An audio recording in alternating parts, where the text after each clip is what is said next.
This is problem number 4 from section 4.8.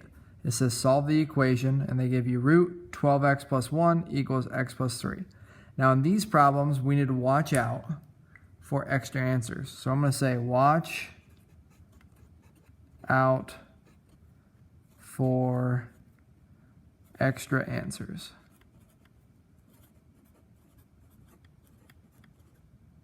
That don't work.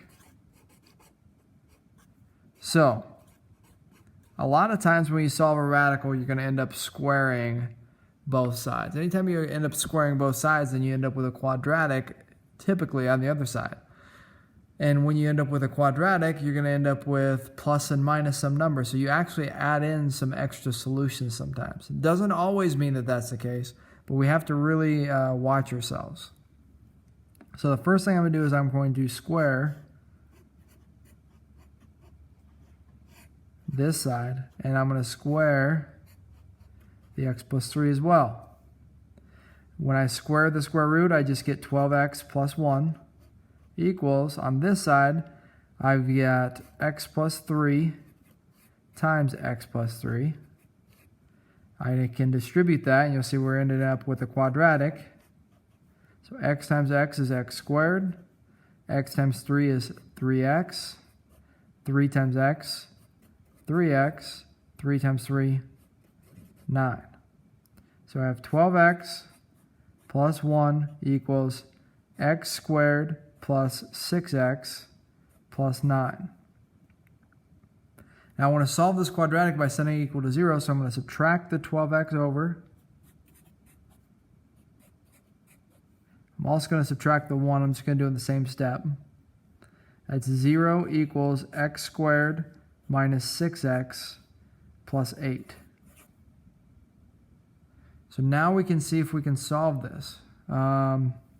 Factors of 8. 4 and 2. Negative 4, negative 2. Negative 4 and negative 2 add to negative 6. Right? 4 and 2 are just 6. This is the one we want to use right here to factor this. So that's x minus 4, x minus 2 equals 0. Zero product property.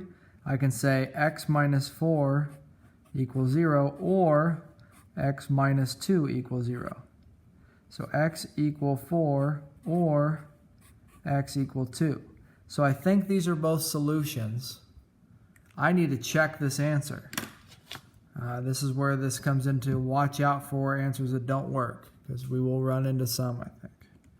So let's go ahead and take 4, store it as x. Let's write the whole equation in there. And actually, yeah, let's write the whole equation in there. That's fine. We'll do one side, and then we'll do the other side. And we can just kind of eyeball that one, because we can add 3, of course. So let's do root of 12x plus 1.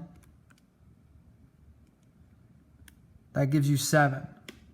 All right, so when you plug in 4 into this side, you get 7. 4 plus 3 is 7. So this is an answer. X equals 4 is an answer. It works out. So now let's do 2. So 2, store it as x. Let's grab that. We get 5. So if we plug 2 in there, we get a 5. 2 plus 3, that's 5 as well. So they are both solutions. So in this case, we did not run into any extra answers, but it's always good to check your answers to make sure that they're actually correct. You should definitely do that with all radicals.